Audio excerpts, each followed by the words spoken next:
X corporate Akbar ಮತ್ತು ಕುಟುಂಬದಿಂದ ಹಲ್ಲೆ ಪ್ರಕರಣಕ್ಕೆ ಸಂಬಂಧಪಟ್ಟ ಹಾಗೆ ಬಳ್ಳಾರಿ ಎಕ್ಸ್ ಕಾರ್ಪೊರೇಟರ್ ಅಕ್ಬರ್ ಮತ್ತು ಕುಟುಂಬದಿಂದ ಹಲ್ಲೆ ಪ್ರಕರಣ. ಬಡಪಾಯಿ ವ್ಯಾಪಾರಿ ಯಾಸೀನ್ ಕುಟುಂಬಕ್ಕೆ ಪೊಲೀಸರು ಕೊಡ್ತಾ ಇಲ್ಲ ನ್ಯಾಯ. ನಿಮ್ಮ ಫ್ರೀಡಂ ಟಿವಿ ವಿಸ್ತೃತವಾಗಿ ವರದಿಯನ್ನು ಮಾಡಿತ್ತು. 307 ಕೇಸ್ ಆದರೂ ಹಲ್ಲೆಕೋರ ಎಕ್ಸ್ ಕಾರ್ಪೊರೇಟರ್ ಬಂಧಿಸದ ಪೊಲೀಸರು. ಹಲ್ಲೆಕೋರ ಅಕ್ಬರ್ ಪರವೇ ನಿಂತ ಕೌಲ್ ಬಜಾರ್ ಠಾಣೆಯ ಪೊಲೀಸರು. ಹಲ್ಲೆಕೋರ ರಾಜಕಾರಣಿ ಅಕ್ಬರ್ಗೆ ಠಾಣೆಯಲ್ಲಿ ರಾಜಮರ್ಯಾದೆಯನ್ನು ಕೊಡ್ತಿದ್ದಾರಂತೆ. ಅಕ್ಬರ್ ಮೂಲಕ ಕೌಂಟರ್ ಕೇಸ್ ದಾಖಲಿಸಿಕೊಂಡ ಪೊಲೀಸರು. ಯಾಸೀನ್ ದೂರಿನ ಬದಲು ಅಕ್ಬರ್ ದೂರಿನ ಮೇರೆಗೆ ಪೊಲೀಸರು ಪಂಚನಾಮೆಯನ್ನು ಮಾಡಿದ್ದಾರೆ. ಮೊದಲು ದೂರು ಕೊಟ್ಟ ಯಾಸೀನ್ ಕೇಸಲ್ಲಿ ಪಂಚನಾಮೆ ವಿಳಂಬ ಆಯಿತು, ಮಹಜರ್ ಮಾಡಲಿಲ್ಲ. ಹಲ್ಲೆಕೋರ ಕಾರ್ಪೊರೇಟರ್ ವಿರುದ್ಧ ಸಾಕಷ್ಟು ಸಾಕ್ಷ್ಯ ಇದ್ರೂ ಕ್ರಮಕ್ಕೆ ಹಿಂದೇಟು. ಸ್ಥಳೀಯವಾಗಿ ಪ್ರಭಾವಿಯಾಗಿರುವಂತಹ ಅಕ್ಬರ್ ಒತ್ತಡಕ್ಕೆ ಮಣಿದ್ರ ಹಾಗಾದ್ರೆ ಪೊಲೀಸರು. ಕಾಂಗ್ರೆಸ್ ಮುಖಂಡನೂ ಆಗಿರುವ ಹಲ್ಲೆಕೋರ ಅಕ್ಬರ್ ರಕ್ಷಣೆಗೆ ನಿಲ್ತಾ ಖಾಕಿ ಪಡೆ. ಬಳ್ಳಾರಿ ಎಸ್ಪಿ ಶೋಭಾ ರಾಣಿಯವರೇ ಇತ್ತ ಒಂದ್ಸತಿ ಗಮನಿಸಿ, ಕ್ರಮ ತೆಗೆದುಕೊಳ್ಳಿ. ರಾಜಕೀಯ ಹಿನ್ನೆಲೆ ಇರದ ಸಂತ್ರಸ್ತ ವ್ಯಾಪಾರಿ ಯಾಸೀನ್ ಕುಟುಂಬಕ್ಕೆ ನ್ಯಾಯ ಒದಗಿಸುವಂತಹ ಪ್ರಯತ್ನ ಮಾಡಿ.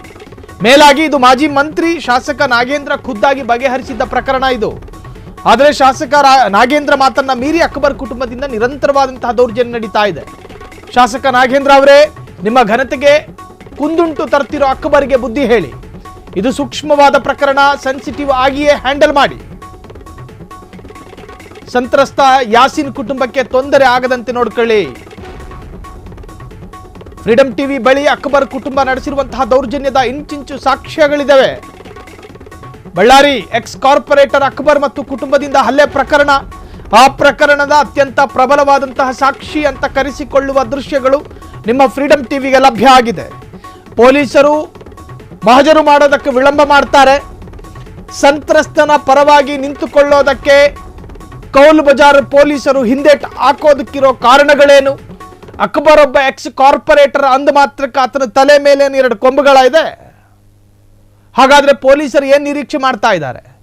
ತ್ವರಿತ ನ್ಯಾಯವನ್ನು ಕೊಡಬೇಕಾದಂತಹ ಪೊಲೀಸರು ಅಕ್ರಮಿಯ ಪರವಾಗಿ ನಿಂತ್ಕೋತಾರೆ. ಗಾಯಾಳು ಯಾಸೀನನ್ನ ನೀವು ಗಮನಿಸ್ತಾ ಇದ್ದೀರಿ. ಈತನ ಮೇಲೆ ಎಕ್ಸ್ ಕಾರ್ಪೊರೇಟರ್ ಅಕ್ಬರ್ ನಡೆಸಿದಂತಹ ದಾಳಿ ಒಂದೆರಡಲ್ಲ, ಅದರ ಪ್ರಬಲವಾದ ಸಾಕ್ಷ್ಯದ ವಿಡಿಯೋ ಫ್ರೀಡಂ ಟಿವಿಗೆ ಲಭ್ಯ ಆಗಿದೆ. ಆತನನ್ನು ಹಿಂಬಾಲಿಸೋದು, ಆತನಿಗೆ ಪದೇ ಪದೇ ಟಾರ್ಚರ್ ಕೊಡೋದು, ಆತನ ಮೇಲೆ ನಿರಂತರ ದಾಳಿ ಮಾಡೋದು, ಅತ್ಯಂತ ಮಾರಣಾಂತಿಕ ಹಲ್ಲೆ ಮಾಡೋದು ಅಕ್ಷಮ್ಯ ಅಪರಾಧ.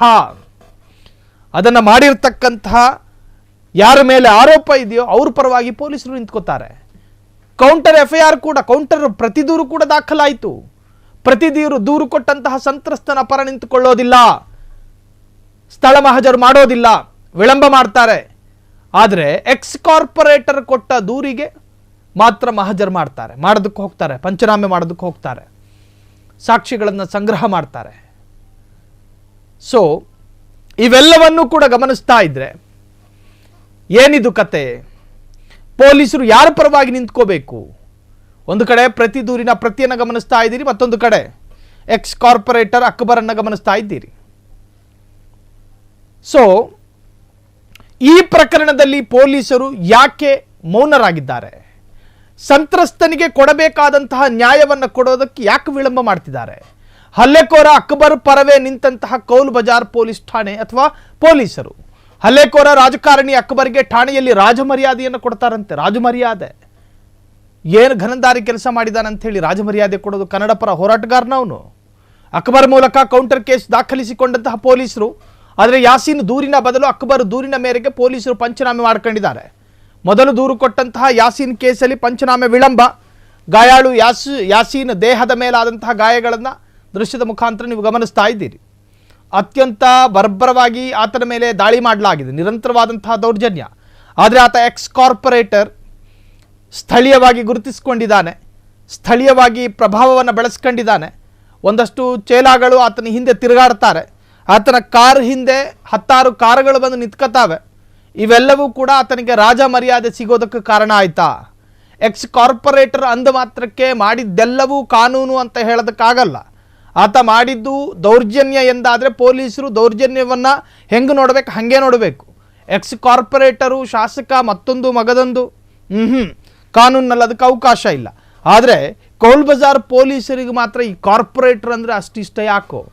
ಆತ ಸ್ಟೇಷನಿಗೆ ಬಂದರೆ ರಾಜಮರ್ಯಾದೆ ಕೊಡ್ತಾರಂತೆ. ಸಂತ್ರಸ್ತರಿಗೆ ನ್ಯಾಯ ಕೊಡ್ರಯ್ಯ ಅಂತ ಹೇಳಿ ಫ್ರೀಡಮ್ ಟಿವಿ ಗಂಟ್ಲು ಹರ್ಕಂಡಿಲ್ಲಿ ವರದಿ ಮಾಡಿತ್ತು. ಅದಾದ ನಂತರನೇ ಪ್ರತಿ ದೂರಿಗೆ ಪೊಲೀಸರು ಸ್ವೀಕರಿಸಿಕೊಂಡಿದ್ದ ಆ ದೂರನ್ನು. ಫ್ರೀಡಮ್ ಟಿವಿ ಎಲ್ಲಿಯವರೆಗೆ ಸುದ್ದಿಯನ್ನು ಪ್ರಸಾರ ಮಾಡ್ತಾ ಇರಲಿಲ್ವೋ ಅಲ್ಲಿಯವರೆಗೂ ಆ ದೂರು ದಾಖಲಾಗ್ತಾ ಇರಲಿಲ್ಲ.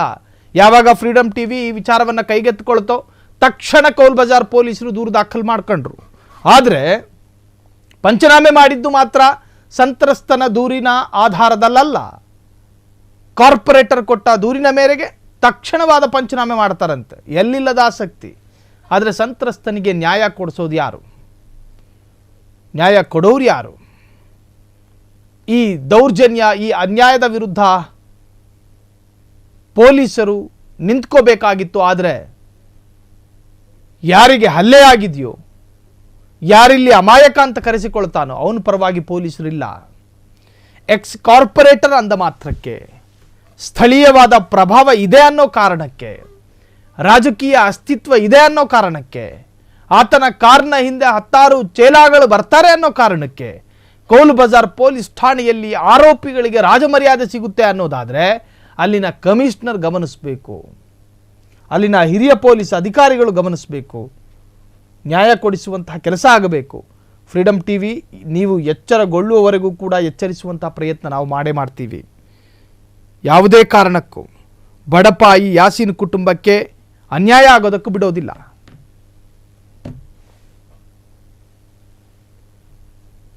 ಹಾಗಾದರೆ ಎಕ್ಸ್ ಕಾರ್ಪೊರೇಟರ್ ದೌರ್ಜನ್ಯ ನಿಜಕ್ಕೂ ಕೂಡ ಫ್ರೀಡಮ್ ಟಿವಿ ಈ ಒಂದು ಸುದ್ದಿ ವಿಸ್ತೃತವಾಗಿ ಹಿಂದೆ ಪ್ರಸಾರ ಮಾಡಿತ್ತು. ಎಕ್ಸ್ ಕಾರ್ಪೊರೇಟರ್ನ ಅಟ್ಟಹಾಸವನ್ನು ತೋರಿಸಿತ್ತು. ಕ್ಷಣ ಕ್ಷಣದ ಸುದ್ದಿಗಳಿಗಾಗಿ ಫ್ರೀಡಮ್ ಟಿವಿ ಸಬ್ಸ್ಕ್ರೈಬ್ ಮಾಡಿ, ಲೈಕ್ ಮಾಡಿ ಹಾಗೂ ಫಾಲೋ ಮಾಡಿ. ಹೊಸ ಸುದ್ದಿಗಳ ನೋಟಿಫಿಕೇಶನ್ಗಾಗಿ ಬೆಲ್ ಐಕಾನ್ ಮೇಲೆ ಕ್ಲಿಕ್ ಮಾಡಿ.